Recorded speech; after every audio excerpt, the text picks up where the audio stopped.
নমস্কার, আমি অপর্ণা। তোমরা দেখছো ব্লগার অপর্ণা এই চ্যানেলের পক্ষ থেকে তোমাদের জানাই অনেক অনেক অভিনন্দন আর আন্তরিকতা। তোমরা কেমন আছো? আশা করি ভালোই আছো, আর আমিও বেশ আছি। আর আশা রাখছি ব্লগটি ভালো লাগবে। তো বন্ধুরা, ফার্স্টে বলে নিই মেনি সরি, কারণ আজকে ব্লগটি খুব ছোট।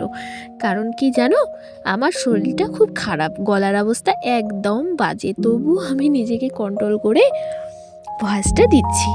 তো কি আর করবো, গলা ব্যথা, তো সেই জন্য সকাল থেকে একদম মুড অফ ছিল, আর কাজ করতে একদম ভালো লাগছিল না, এনার্জি লাগছিল না।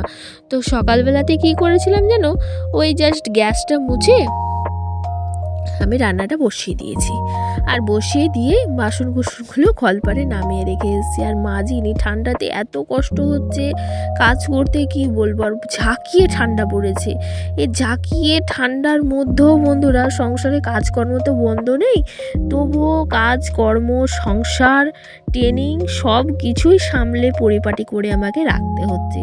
তো ঠান্ডা বলে তো আর পেট বন্ধ থাকবে না, পেটকে দিতেই হবে, ঠান্ডা গরম গ্রীষ্ম বর্ষা যাই হয়ে থাকুক না কেন, তাই না?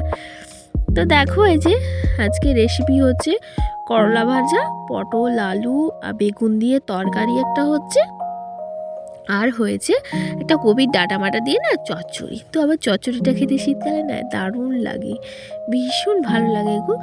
তো সেই জন্য না মাঝে মধ্যে আমি চচ্চড়িটা করে থাকি, মানে বেশিরভাগই করি। যেদিনকে ফুলকপি আনি ডাঁটাগুলো রেখে দিই, ফেলে দিই না, সেগুলো দিয়ে চচ্চড়ি করি। আবার পাতাগুলো অনেক সময় আমি না বাটাও করি, সেটাও খুব সুন্দর লাগে। আর এই রেসিপিগুলো খাওয়া আমি শিখেছি জানো আমার বান্ধবীর কাছ থেকে। মানে যখন স্কুলে পড়তাম তখন না আমার বান্ধবীর বাড়িতে একদিন নিমন্ত্রণ খেতে গেছিলাম। তো সেইখানে গিয়ে মূলো দিয়ে মুগের ডাল দারুণ রান্না করেছিল, ভীষণ সুন্দর ছিল। আর তারপরে করেছিল কপির পাতা বাটা, কপির ডাঁটা দিয়ে চচ্চড়ি, মানে এইসব কি বলবো, বাঙালিরা না কুড়িয়ে বাড়িয়ে রান্না করতে জানে, আর আমাদের ঘটিরা জানলেও এতটা ভালো জানে না। তো আমি তো ঘটি, তো সেই জন্য বলছি।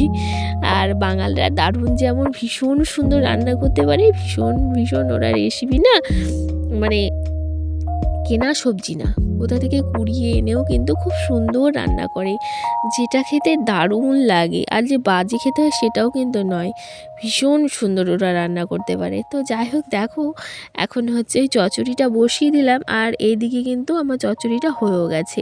মানে আমি আজকে ডিটেলসে শেয়ার করিনি, অনেকবার করেছি, তো সেই জন্যে।